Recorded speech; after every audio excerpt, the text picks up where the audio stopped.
I don't know how to get the TV sound. I know we did it once.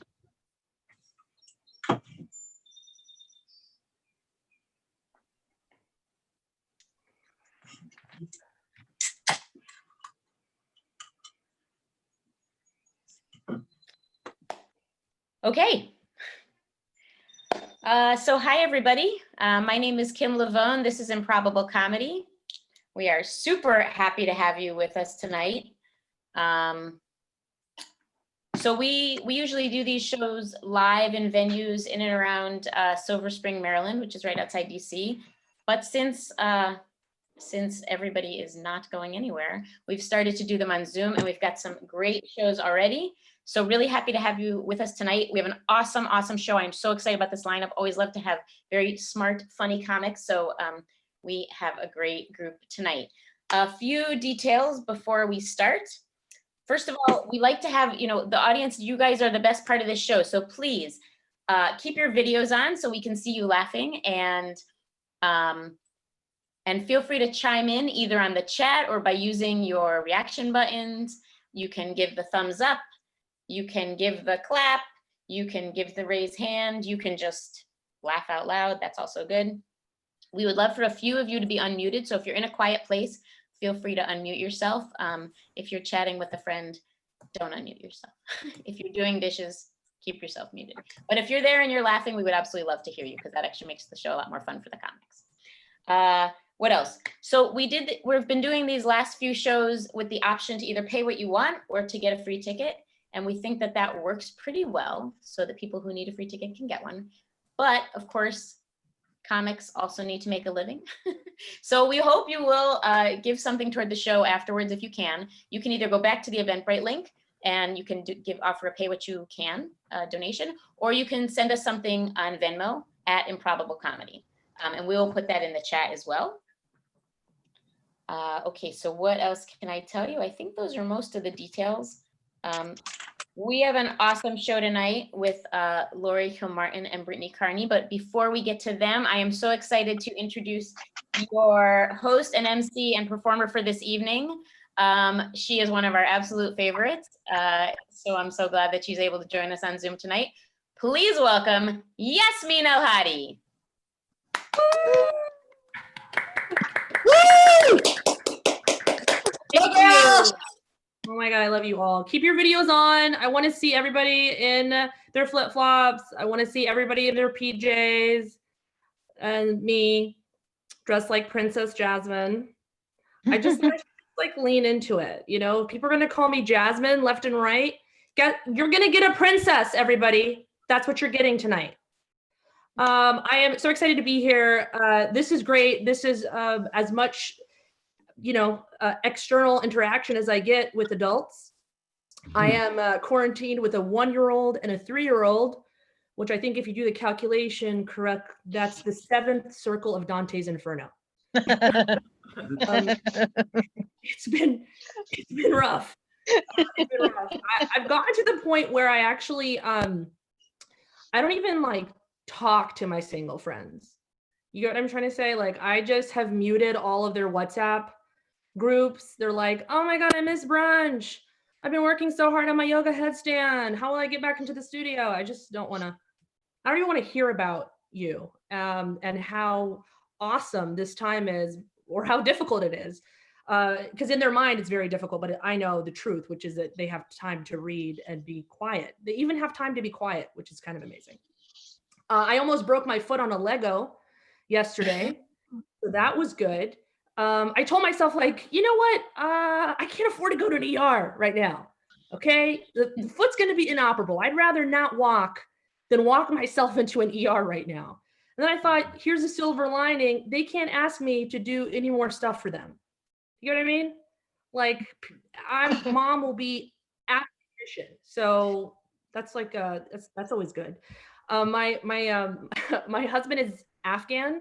He's from Afghanistan, which is a really popular country these days. And I'm half Egyptian, half Indian. I'm North African. So you can imagine what we've kind of been doing in the quarantine is just working on our bomb making. I meant clock making. That was a Freudian slip. I went clock. I don't know who's watching this. Yeah, so that's what we've been working on together. It's been good. It's been good because my kids are now they're like trilingual, which is kind of cool. They speak Arabic, Farsi, and English because I want to make sure that they can take over a small country. You know what I mean? At any time. They were born with so much hair, you guys, so much hair. Just hard.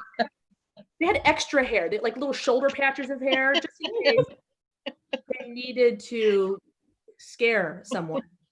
Yeah, and like a hard right part, like the dictators that they are.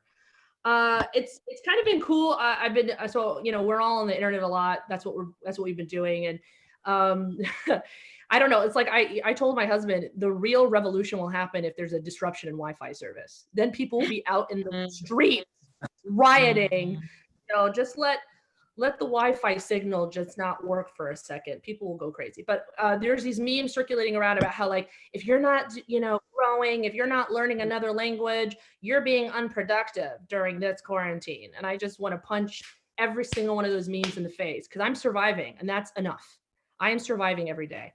I'm expected to do it all. I'm expected to work from home, right, and take care of young children and be a seamstress and also a plumber. And did I mention gardener? And I also have to be a maid, like full-time maid and chef. So it's been great. I sympathize with all the parents. And if you're not a parent, I don't want to talk to you. I'd rather us speak in about 4 to 5 months. That's how I feel about you. I take all my conference calls in the bathroom. Because that's my secret place. That's my hiding place. I just, it used to be, the bathroom used to be a sacred place where I would watch like Facebook cat videos and catch up on news and do all my shopping. Now it's where I do conference calls and write my last will and testament. I don't know how is everyone feeling tonight? I want to hear you. Good. Yeah? Feel good? You feel dead inside? Good, me too. Yeah, you got nothing to look forward to? That's cool. My son is 1 right now, so he has been in the toilet a lot, which is great. He's discovered the toilet. And my other son is 3, so he's been just pottying, the potty training we're like trusting him, which is a mistake. We're trusting him to go to the bathroom alone. And that's what because my husband's like, he needs to learn. And I'm like, who's going to clean this up? I feel like someone, not you, is going to have to. So he's just been going to the bathroom. And of course he's a man. So he leaves the seat up, the toilet paper, he doesn't flush. And the 1-year-old is following him inside. He takes the toilet paper and he starts mopping. Just mopping. Saying that I started crying is an understatement because what actually happened was convulsive sobbing. So basically don't come into my house even after the quarantine. You don't want to even touch anything. I can't guarantee that you won't get something terrible. I'll wrap up by talking to you guys about a story. So I told you my sons are kind of an interesting mix, right? They're a quarter Egyptian, a quarter Libyan, and a half Afghan, which I nearly call them Halfgan. And so they have a lot of I have a lot of expectations for them to be I don't know, terrorists, whatever. So when they go out, they like don't know how to have personal space with people. Like they just walk straight up to people because they're from countries where there's no such thing as personal space. So my kids are like up in people's business. My friend was like, you know what, you need a break. You look terrible. I'm like, okay, thanks. You've been seeing me on Zoom. All right. I am using green light, but you still think I look terrible. That's fine. I'm not offended by you at all. And she came over and kids out for a walk. Now, what happened? I could not have expected in my wildest dreams. She comes back, she's pale. She's completely pale. I said, is everything okay? She's like, I kind of want to talk to you about something weird that happened while on our walk. I was like, what happened? What do you mean? She's like, I don't know if like you guys have been like, teaching your son. And I was like, oh God, something happened, something really bad. Have you been teaching your son to like move outside? I was like, what? Yeah, he like pooped in the mulch. Oh. right next to the subdivision sign, because we made sure that everyone saw it as they drove into the subdivision. So as a Middle Eastern mom, you know, that felt appropriate. That felt on brand. It felt like it was showing the world how civilized we truly are. It's pretty bad, I guess. I was really humiliated. This actually happened, but it kind of reminded me of how this year has just been full of shit. You know what I mean? Like all the way up to the brand. I am so excited to be hosting tonight's show. I want everyone to keep your videos on so I can see your shining faces, so you're not scrolling through your Twitter feed, Instagram, Reddit, whatever you guys are doing out there. I want you guys to keep watching. We have a fantastic comedian who is now based out of New York, but is actually originally DC based. She has performed all over New York at the top clubs. The Comedy Cellar, Caroline's on Broadway, Union Hall, Littlefield. She began right here in the DMV in DC, performing at the DC Improv Theater, and she was performing at Draft House Theaters, Big Hunt, all the big ones. And she's a huge festival favorite, like the Flyover Comedy Festival and so much more. You can check out her Instagram at Brittany Carnage. Please join me in giving a big Zoom welcome to Brittany. Oh, hi. How is everybody? Good? Okay. Yeah. Cool. So happy to see you. My name is Brittany. I live in New York. Right now I'm with my parents though in the wilds of suburban Philadelphia, and I am very busy socially and emotionally regressing. So that's great. My mom is doing yoga every day. I'm watching a lot of HGTV. Like my favorite shows I think are, you know, like Pool Uncles or Wild Decks or Countertop Cunts or whatever. So what's going on? Well, I'm actually daily I'm teaching preschool remotely, and so honestly it's just a thrill to be on Zoom with people who can read. And we got earlier in the year, not long before the shutdown, we got tadpoles for the classroom, and we were talking about their life cycle at circle time, and then a kid raised a quiet hand and asked, like really earnestly, she said, "But the mama frogs, where are their boobs?" And I was like, "Oh, I don't need more salary. I get paid in curiosity, you know." And then I just kind of looked at my co-teacher who like shrugged at me. So we turned to the kids, and you know, I was like, "Well, frogs are amphibians, and we're all mammals."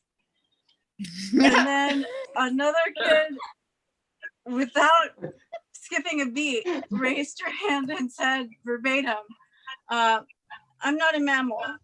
And this is like a really progressive Brooklyn school where we don't impose any identities. So I'm just like, oh, that is so brave to know about yourself, Castle. Work those skills, queen. Okay. Yeah, I don't know. I love being a mammal. Like we're so soft, you know. And I don't know. I'd say as for the planet, it's probably had a good run at this point. I read something about climate change, so I didn't know this. Like, clothing industry is the third biggest source of pollution to the planet, and we're supposed to wear a lot of thrift clothes because it's less wasteful, you know. But like pit stains, talk about gross domestic product. So what do we do? Like, okay, a sustainable option is to wear fewer clothes, like become a nudist, which lacks practicality, as first of all, being naked gets cold, but also the earth is getting hotter, so suck it up, you know. But don't suck it in, honey. Carbon negative, body positive. Okay, yeah, cool. Some of you can, if you're interested, you can check out my TED Talk from my Etsy page. So hit me up. I say that, and this is probably the third day in a row I've worn this dress to sort of like sheath the fabric. I'm doing great. Oh yeah, what else do I want to talk about? Okay, so I'm with my parents. My dad's Black. My mom is half Black, half Japanese, which appears on the census as Ethiopian. And I was born and raised mostly in Tokyo, and my dad was taught English as a second language my whole life. And so I don't know, I've never been in a physical fight despite my energy, but I was well equipped for a grammar tussle, which yeah, I know that sounds a lot cooler. And what happened is, okay, I was in a bar, and I miss bars a lot. I was in a bar. I was like, some guy showed up, and he said, "Sorry, I'm in the way," and really he wasn't. But I love a martyr, so I was like, "Oh, no imposition." And then he said, "What did you say?" And I was like, "Oh, impose, but the noun version," because I had one tequila and was feeling brazen. And then he said, "Imposition's not a noun, it's a verb." And yes, he's white. And then I was like, "It's a noun." If you think about it, act is the verb, but action's the noun. And then he was like, "What are you, an English major?" And I was like, "No, I just speak the language." And then he turned to this woman that he was hanging out with, and he was like, "Yeah, I don't know, isn't a noun a person, place, or thing?" And I just felt like my eyeball was like bursting out of my head, like I looked like Biden opening a door. And then like Clint Eastwood at high noon in a Western, I reached for my iPhone to look it up. I was like, okay, I'm just gonna check this out. And that's when it hit me, doubt. Like, I don't know. What if what I had been defending with my highest honor and deepest confidence was but a fallacy? And I was so relieved to look at my phone and see the little N, and then the woman said, "Is this the best thing that's ever happened to you?" And I was like, "Oh, are we all gonna fuck?" Like the verb, not the noun. Okay. Well, I've been reflecting a lot. I've been spending a lot of time, I'm mostly watching TV. One thing I was watching is there was a movie that came out in 2000 called High Fidelity, which I didn't see, but I recently saw the remake on Hulu, High Fidelity. And the point is that in the universe of the show, and it was a book, the main character makes a lot of top 5 lists. So I'm just going to sort of force you to join me in my thought process. I've created some really important, personally important top 5 lists. Okay, so speaking of first top 5 list is underrated sex playlist music. Okay, number 1, Andean flute. Number 2, Gregorian chant. Number 3, ominous haunting organ. Okay, number 4, chaotic xylophone. Number 5, a station I found on Spotify called Sad Christmas. Okay. Next, top 5 list, least memorable presidents. Grover Cleveland, Rutherford B. Hayes, Franklin Pierce, Millard Fillmore, J. Edgar Hoover. Okay.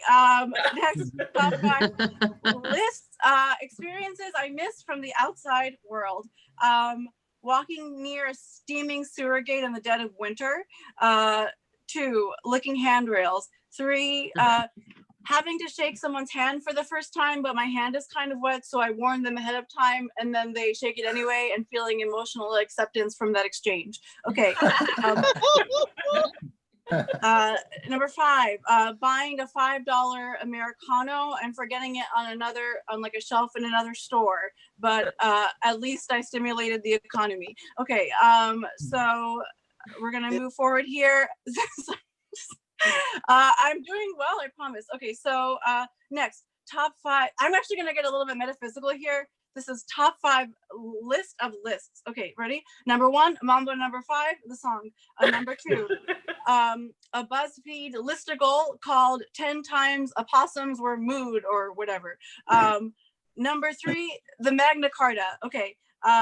Number 4, the sonnets on the side of Dr. Bronner's soap. And number 5, the US Census. Okay, so we are down at long last to my last top 5 list. Okay, so this is top 5 quadrupeds. These are animals with 4 legs. Number 1, antelope. Number 2, hippopotamus. Number 3, brontosaurus. Number 4, the Red River hog, of course. Number 5, a dad doing downward dog. Okay. And folks, that's my time. Have a wonderful night. Thank you so much for your ears. I really appreciate it. That was awesome. I love dads doing downward dogs. But again, if you're single and you're talking about doing yoga, I don't want to talk to you. Okay, so that was awesome. Thank you so much, Brittany. If you like what you're hearing, you guys, make sure that you tip your bartender, aka Improbable Comedy. You can Venmo, so simple, at Improbable Comedy, and support artists like Brittany doing lists. You know what I mean? Like, we all need lists, Brittany. I need to know what, prioritizations, especially right now. Right. My mom is all about priorities as well. I have an Egyptian mom. She's delightful. She's really delightful. She's an immigrant, obviously, because I'm an immigrant. I wasn't even born here. I was born in Egypt. Surprise! I'm an immigrant. And she always says like cute and funny things. So I remember when I was growing up, she always told me, "Listen, it's very, very important that you get your rights. Okay, you have to get your rights." I'm like, okay, all right, Mom. And she would listen to me and my brother like say funny things to each other. So she goes to a Burlington coat factory, because if you're an immigrant, that's what you do. You go to Burlington coat factory for like all, because we're more than great coats. It's we were there, and she's like rummaging through her purse, and she's getting like upset, like I can feel her face getting hot. She is sweating and she's looking at me. She's like, your rights. I'm like, okay, we're gonna get your rights, Mom. She's looking for a receipt to return something. So the lady at the cash register, the cashier is like, "I'm sorry, ma'am," and I'm from Alabama. You guys should know. I grew up in Alabama, which makes a lot of sense, right? Because look at me. Okay, so the woman is like, "Ma'am, I'm so sorry. I cannot return anything without the receipt. That is our company policy." And my mom was like, "Oh, piss me out." Now the lady loses it. She completely loses it. She's like, "Oh my God, Betty Joe, Phil, Chad, you will not believe what this woman just said to me. She said, piss me out. I can't piss all her out." And I was like, she meant to say piss me off. Okay. All right, lady. She just said the wrong things. And Mom's like, you know what? Piss on you. I was like, that's better. Knows how to get her rights. Yeah, she's one of my favorites. You know who else knows how to get their rights? My husband. Okay, he knows how to get his rights. Of course, I'm oppressed. That's why you take care of the babies, and I'm here talking to you. But we kind of ping pong back and forth. The truth is, I get my rights. It's nice, but he's tricky about it. So we just had Eid. We're all Muslims. Out here like celebrating this Eid celebration in quarantine. It's really tough. Eid is supposed to be a time of community where Muslims celebrate the end of a month-long fast. Okay, for the people who don't know. So that just happened. That celebration happened this weekend, and I went out to just go get Dunkin' Donuts because that's what American Muslims do. Okay, they eat. I went to go back to get Dunkin' Donuts, which was a huge deal. I came back, and my husband was nowhere to be found. I just saw a pile of pillows, in the center of our living room, and the kids are running. I have a 1-year-old and 3-year-old just running around. And I'm like, "Hey guys, where's Dad?" They're like, buried. And I go to remove one of the pillows, and my husband's pretend sleeping. And I'm like, are you taking a nap? Are you leaving these kids unsupervised? He's like, I'm teaching them about the funeral rites. Oh, I'm like, on Eid, on the most holy and celebratory of days, you want to teach them how to die. Anyways, he's tricky. I'm going to introduce our next most amazing, fantastic comedian. That's Laurie Kilmartin. Laurie Kilmartin is an Emmy-nominated staff writer for the Conan show. She has done so many different shows like Jimmy Kimmel, Conan itself, Comedy Central. Her first book, Shitty Mom, which I can relate to, actually is a New York Times bestseller. Please join me in just the warmest of welcomes to a legend, a superstar, Laurie Kilmartin. Thank you. Oh my God. I'm not mute, right? No. Okay, I'm good. All right, good. Sorry. Thank you for the legend intro. I do know that I'm elderly at that point. I have decided I want to start cutting myself. I haven't done, here's the thing, I am postmenopausal and I just miss bleeding. gosh. Maybe I'll just do it like once a month and then every 2 weeks just to make it real, you know. I've lost a couple pounds in quarantine. I've lost 3 pounds in toes when I gave myself a pedicure. I actually went down 4 shoe sizes, so it's been pretty okay with me. I, like probably a lot of you, I have trouble sleeping at night. I started taking edibles. I took an edible before I go to bed, and it helps me think there's an earthquake at 3 a.m. So as long as I go to bed at 8, it's a nice amount of sleep. My quarantine situation is a different circle of hell from Yasmin's. I am quarantining with a 13-year-old and 82-year-old. Oh. That is coincidentally my dating range on Tinder. That's my 12's too young, 83's too old. You guys know, I don't have to tell you.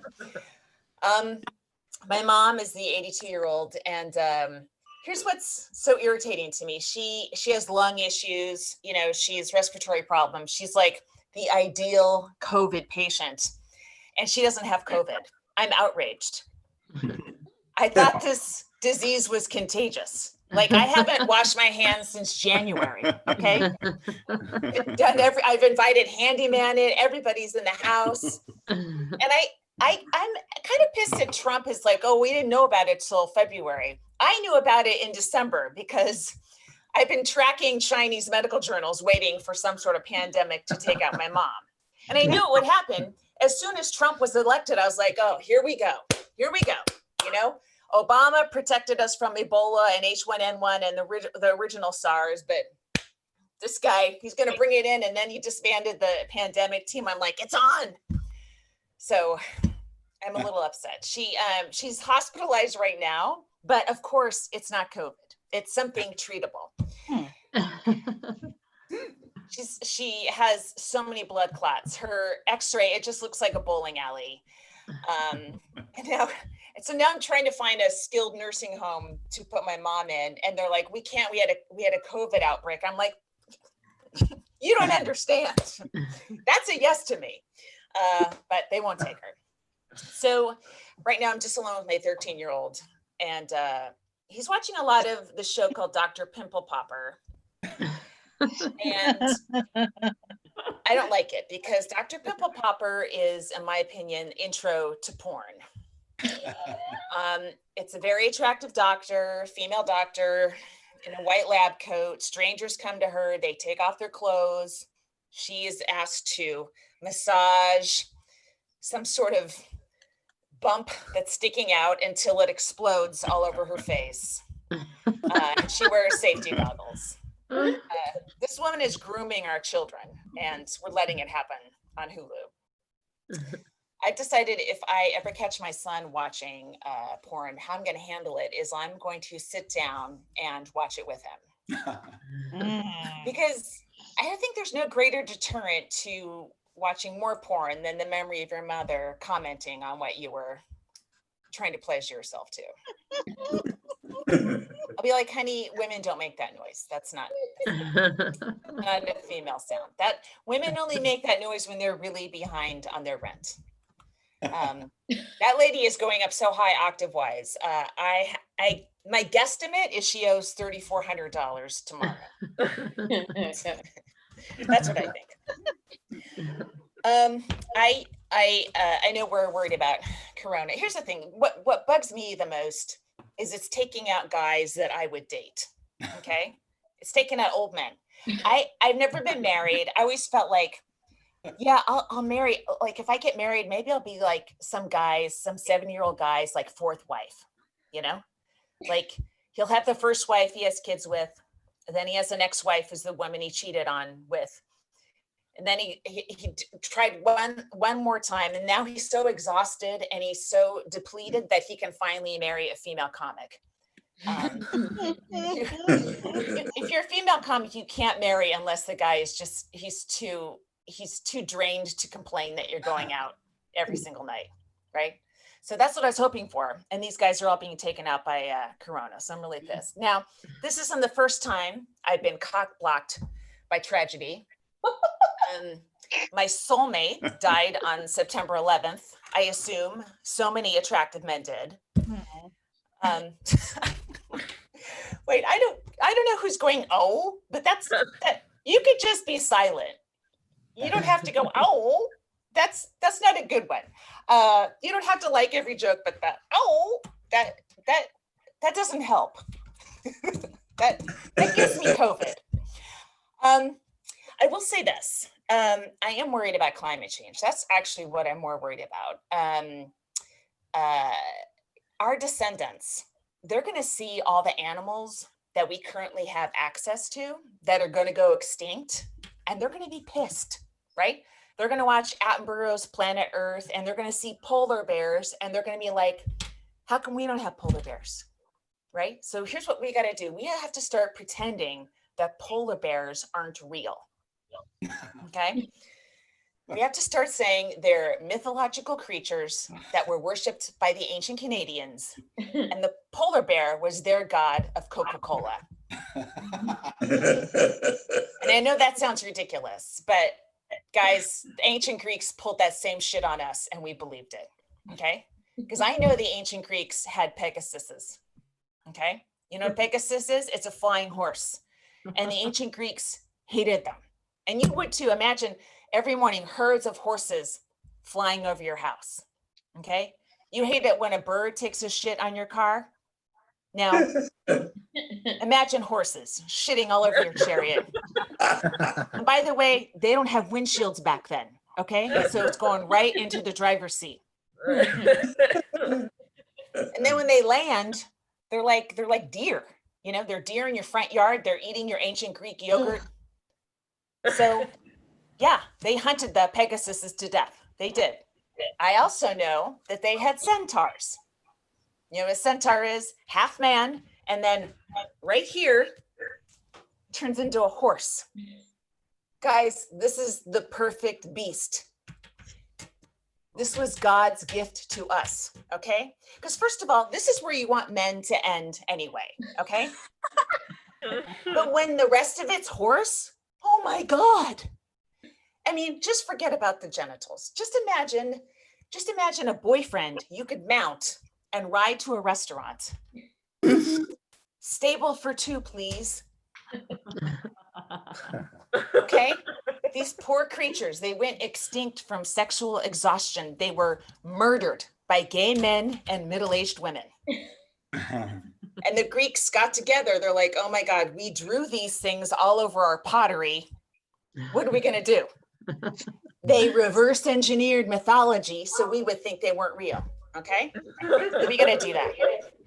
Because our grandchildren, our great-grandchildren, they're going to see footage of polar bears. We got to be like, okay, let's gaslight them the same way. You think, let me get this straight. You think there was a white bear that lived on ice, and your great-grandchildren would be like, what's ice? And you'd be like, yeah, exactly. But go walk your iguana. There's no mammals, guys. I'm going to try to do crowd work because Are there dog owners here at the show tonight? Mhm. Yeah. Yeah. Okay. Let's see. Alicia, you're the first person I saw. Alicia Dinnerstein. Uh-huh. Yeah. Can I talk to you for a sec? Sure, go for it. Because I feel like people love their dogs too much right now, Yeah, a little bit. and it's a little dangerous. So I want to ask you a question, but I feel like we can all learn from your answers. So Alicia, what kind of a dog do you have? She's a mutt. She's a mutt. And what's your Yeah. dog's name? Oreo. Oreo. Okay. Mhm. And did you give your dog that name? A friend's kid named her, but I approved it. Yeah. That was very generous of you Yeah. to take a child's advice. Yeah, I did. And I think you created a monster, but we'll see when this person grows up. So I want you to imagine, Alicia, that your house is caught on fire, right? Everyone okay. you love has escaped with their life, but then you hear your dog Oreo barking from inside the house. Alicia, would you run back in to save Oreo's life? Probably, yeah. Okay, no, Alicia, you're gonna die. That's the wrong answer.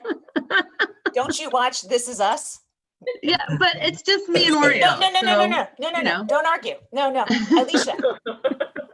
Did I tell you I stopped watching This Is Us? I stopped watching This Is Us because of that. Okay. All right. I didn't think I'd have to convince audience members that they deserve to live, but if that's where we are in this pandemic, okay. Alicia, you're going to die. You can't die. All right. First of all, you can't die over a mutt. There's no more replaceable dog than a mutt. Okay. No, she barks in 3 languages. No, I don't care. Okay. Oh, wow. Alicia, you're quite troubled. Yes, I am. Here's the thing. Your dog is replaceable, and all of your dogs are replaceable. They are, and I have proof, okay? My dad, over the course of his lifetime, had 5 black labs named Pepsi. Oh. 5, okay? When Pepsi would die, he'd go right to the pound, pick out the next Pepsi, okay? Take the collar off the dead Pepsi, put it on the new Pepsi, which makes sense. The information on the tags doesn't change, all right? My family had That's one efficient. red dog collar for 55 years. So never go back for the dogs, and never go back for the cat, because the cat set the fire in the first place. That's a fact. Cats have 9 lives. They would love to waste one of their lives watching you burn to death. Whenever your cat is purring, it's thinking of a previous owner succumbing to flames. Sorry, but that's the truth. It was really cool to hear Brittany talking about growing up in Tokyo. I totally envy her. I visited Japan once, and I studied Japanese as the plane was landing. So when I got there, I knew one word, arigato, which means thank you. And one time I was walking around Tokyo, I had a backpack, and I threw it over my shoulder without looking behind me, and I hit a lady really hard in the face. And then I panicked, and I thanked her. I can remember. Thanked her for 2 to 3 minutes, and then I really freaked out and said, "Me so horny." Now, even where she spoke English, and she said, actually, that's a reference from Full Metal Jacket, which is about the Vietnam War. So you might want to figure out what Asian country you're in, where you start throwing your backpack at people. Then I said, "Arigato." I love Japanese people. They were so nice. Like every time I would talk to a Japanese person, I would think, I can't believe we were at war with these people. I don't see it, you know, which is weird because every time I talk to a German person, I see it. I hear that accent. I instinctively try to hide Jews. I do. Josh, Amy, quick, my futon. Don't go to me first. I'll put you in a futon, but I will try to help you.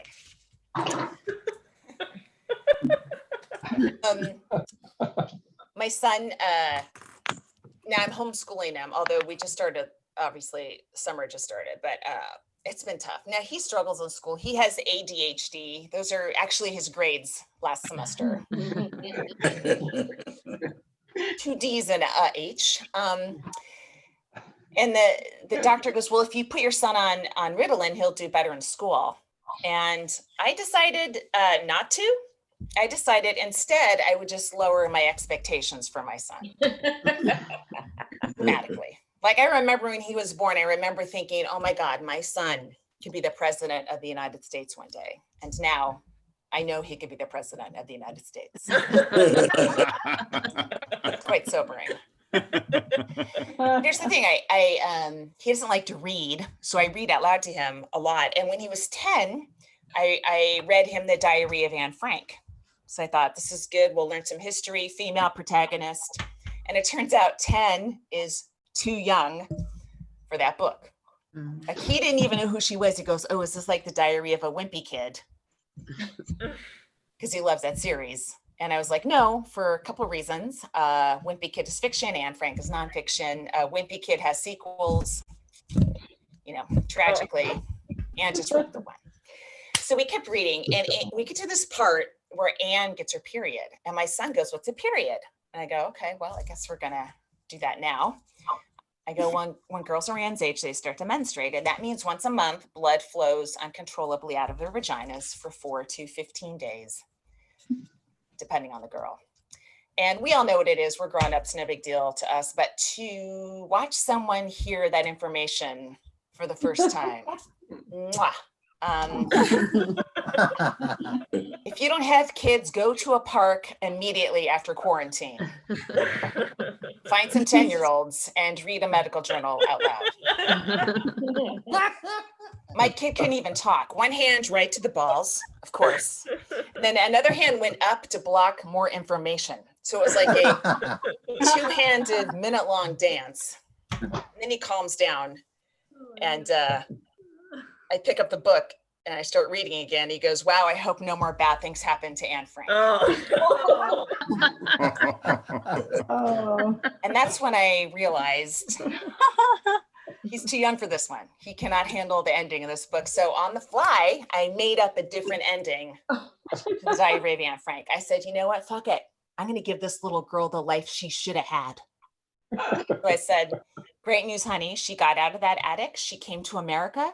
She married singer-songwriter James Taylor. And then she opened the very successful women's clothing store, Ann Taylor Loft. She died a well-dressed billionaire. What a success story. I see there's lots of women here. Let's hear for the ladies. Yay, ladies. Woo! Yeah. Ladies, we've had a rough couple 100,000 years. We've had a couple good years, like 1942, great year for American women, because we were at war and all the men had left the country, right? They were gone on both coasts. And, the women were sad for a little bit and they were like, wow, this is actually pretty relaxing. They would talk to each other. They go, what are you going to do tonight, Betty? And they were all named Betty back then. And go, oh, I don't know, Betty, I guess I'll go for a walk by myself at midnight. Oh, no, Betty, you'll get raped. Whoops, you won't. Have a great walk, Betty. Talk to your grandmas, right? They had jobs. They took the men's jobs. They were all riveters, right? And they made those gun show calendars. I mean, they had a good time. Then the war ended, right? And the men came back. They took their jobs back. They took midnight back. And then there was a lull for a couple decades. And then the 70s came. 70s were awesome. 70s, we women got the right to have a credit card in 74. And the reason we got it in 74 is in 73, we got the right to have an abortion. And women in 73 started having abortions and they were going, you know what? I'd like to start putting these on a card. I'd like to get some frequent flyer miles or some Hilton honor points or something, please. I have to carry cash with me all the time.